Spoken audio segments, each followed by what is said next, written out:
и надраскал нещо в бележника си, след което го забравил, минали много десетилетия и той вече бил издал там многотомното си изследване на историята и ровейки се на преклонна възраст в старите си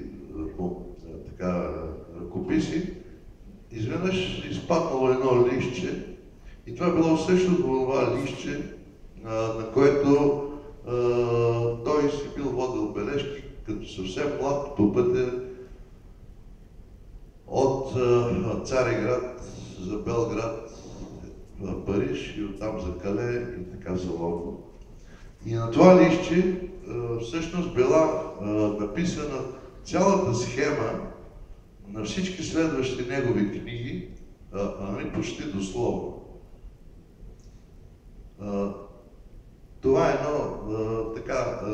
Защо го разказвам това? Защото понякога ние, всеки един от нас има неща, които съществуват, появяват се и изчезват през различни години от неговия живот и човек не обръща внимание на дребните неща, но всъщност именно дребните неща, съвсем тези незначителни неща, когато ги разположиш по подходящ начин в движението на времето и епохите, те съставляват чудото и голямата тайна за самия наш живот и живота въобще, шуменето на цивилизациите, което всъщност се опитах да направя и в трите тома на Балканския човек. От една страна фактите разгръщат се като витрило история, започвало от мъничкото и след това описвайки една, според мен, така пълна окръжност. И в същото време това мъничко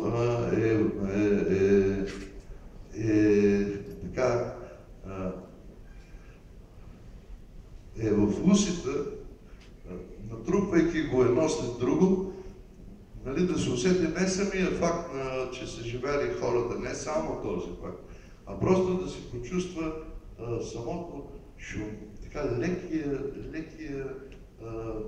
не е точно думата, лекото шумолене на самата история, на самото време.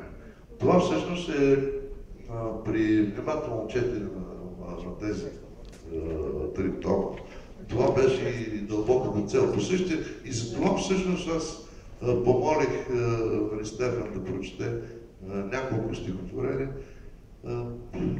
така от първата ми книга, които ме поразиха самия мене, тъй като аз ги смятах за отдавна отхвърляне. Но се оказа, че така е с човешкия живот, така е и с фактите, събитията от миналото, въобще на историята, които ние ги смятаме много важни. И всъщност с цялата си надменна глупост продължаваме да смятаме своето съвремие за връх в развитието на цивилизацията, но това съвремие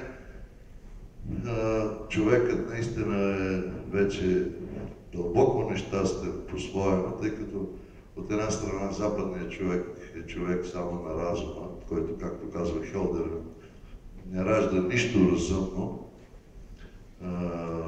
освен голия разум, който прилича на надзирател, който не знае повече от чераците какво ще се роди от неговата безконечна работа.